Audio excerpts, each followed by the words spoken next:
หลังจากที่ข้าพเจ้านี้ได้ปล่อย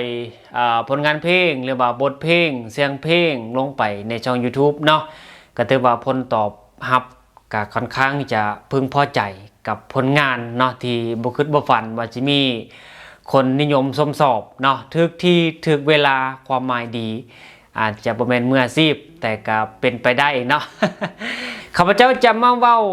เรื่องเสียงเพลงและก็เป็นหยังข้าพเจ้าจึงอัพเพลงลงในช่องของอาจารย์ปอนแต่ตั้งที่ช่องของค่อยนี่จะบ่เกี่ยวกับในเรื่องของเสียงเพลงเนาะโดยทั่วไปแล้ว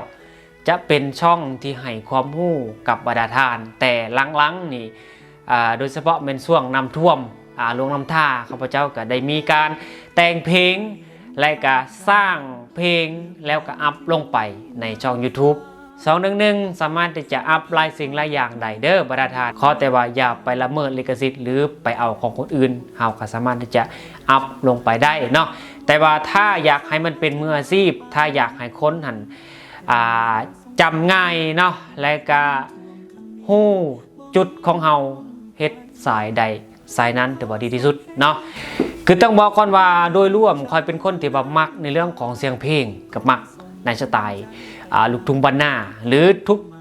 จังหวะทุกประเภทเพลงแมนฟังได้หมดเนาะแต่ปัญหาก็คือเสียงตัวเอง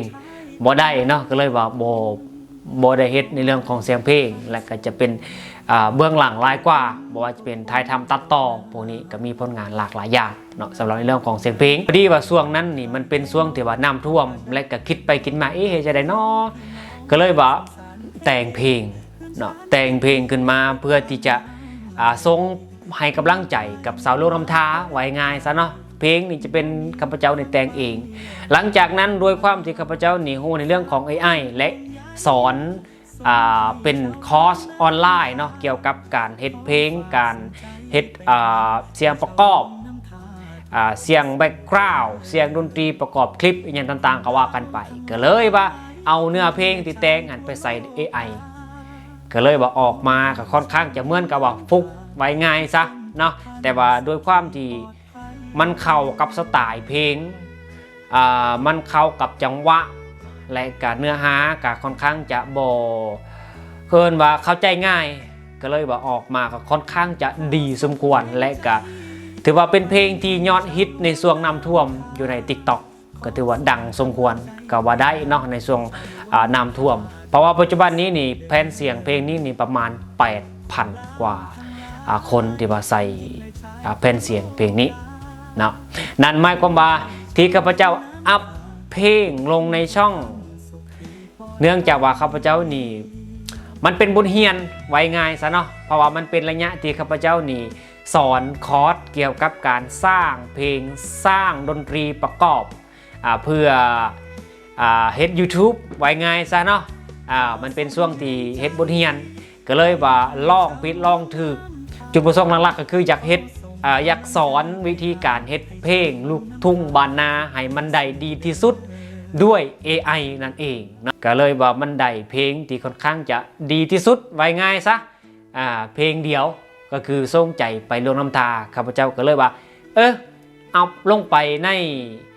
ช่อง YouTube เพื่อเป็นบทเรียนเนาะนะเพื่อเป็นบทเรียนนำและก็ถือว่าเป็นผลงานที่ตัวเองแต่งออกมานั่นเองเนาะบทเรียนก็ยังคือเก่าพยายามทยอยอัปเดตบทเรียนให้กับบรรดาท่านอยู่เนาะแต่ว่าช่วงนี้นี่บ่ทันล่าสุดก็น้ำท่วมบ้านตัวเองเนาะ ว่าสิไปช่วยลงน้ำท่าสุดท้ายก็บ่ได้ไปให้ทีมงานทางเฮียมิงเพิ่นเนาะบริษัทก้าวหน้ามหาทรัพย์ไปมอบแทนและก็ฝากเครื่องฝากของไปให้เพิ่นไปมอบแทนเนาะในระยะผ่านมาเพราะว่าตัวเองก็น้ำท่วมและก็เอาน้องที่ว่าเขาเจ้ายุลุมมันอพยพ2 ครอบครัวมาอยู่อาศัยนำข้าพเจ้านี้เพราะว่าอยู่ในนี้มันอาจจะท่วมแต่ว่ายังอยู่ได้อยู่เนาะ ก็เลยว่าเงียบและก็บุกในเรื่องของเพลงบุกเรื่องของเพลงในที่นี้หมายความว่าข้าพเจ้านี่ร้องเฮ็ดร้องผิดร้องหลายสิ่งหลายอย่างหลายแนวหลายสไตล์เพื่อที่จะมาแนะนำให้กับบรรดาท่านที่เข้าคอร์สเนื่องจากว่าก่อนหน้านี้ข้าพเจ้านี่เปิดคอร์สการเรียนการสอนเกี่ยวกับ YouTube อันที่1ที่2ล่ะเกี่ยวกับ AI ที่3ล่ะเกี่ยวกับการขายภาพขายวิดีโอเนาะตัวที่4ก็คือการเฮ็ดเสียงประกอบดนตรีประกอบหรืออาจจะพวก meditation เนาะ relaxing พวกนี้ตลอดหอดเสียงสารพัดเสียงการสร้างเพลงจาก AI นี่ไพ่ๆก็สร้างได้เนาะเพราะว่าจะเป็นแอปที่นิยมก็คือ Sono AI ทุกคนสามารถที่จะสร้างได้หมดมีทั้งฟรีและแบบฟรีเมียมแบบเสียเงินเนาะทุกคนสามารถที่จะเข้าไปสมัครและก็สร้างได้เลยเพียงแต่เขาพิมพ์2-3 คำมันก็สามารถที่จะสร้างเนื้อเพลงสร้างดนตรีให้กับบรรดาได้เลยเนาะฉะนั้นแหละลองไปลิ้นลองเบิงเนาะ Sono AI หรือแอปอื่นๆก็ยังมีหลายแต่สิ่งที่สำคัญและที่บรรดาจะต้องได้ศึกษานั่นก็คือเนื้อห้องทำนองหรือเขาเอิ้นว่าสไตล์ของเพลงว่าเพลงที่เขาสร้างขึ้นมาหรือเพลงที่เขาแต่งขึ้นมานี่ให้มันไปในรูปแบบใดอันนี้คือปัญหาหลักๆเพราะว่าส่วนหลายเห็นอยู่ใน TikTok อยู่ใน YouTube เพลงที่ออกมาก็คือจะเป็นในสไตล์ของ AI และหู้เลยว่าเพลงนี้เป็นเพลง AI เสียงคล้ายๆกันแต่ถ้าในกรณีที่ว่าเฮาสามารถที่จะบอก AI ว่าโอเคค่อยต้องการเสียงที่แบบเหมือนมนุษย์หรือเหมือนคนแท้ๆเสียงแบบนั้นแบบนี้ก็ว่ากันไปมันก็อาจจะบ่ตรงเป๊ะแต่ว่าอย่างน้อยๆมันก็สิแบบเสียงชัดเจนขึ้นและก็เสียงใสขึ้นไวง่ายซะเนาะฉะนั้นสำคัญที่สุดคือสไตล์ของเพลงว่าเฮาจะให้เพลงนั้นออกมาแบบใดฉะนั้นถ้าท่านใดที่ว่าอยากศึกษาเป็นมืออาชีพอยากศึกษาเพิ่มเติมข้าพเจ้าสามารถที่จะสอนให้กับบรรดาทุกสไตล์ของเพลงโดยที่บรรดาบ่ต้องไปฮู้จักเรื่องดนตรีเลยเนาะเพราะว่าข้าพเจ้าก็บ่ฮู้หยังเลยแต่ว่าเฮาสามารถที่จะใส่ AI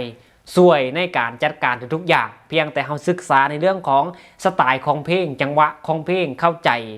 ว่า AI นี่เข้าใจบ่คำที่เฮาป้อนเข้าไปเท่านั้นเอง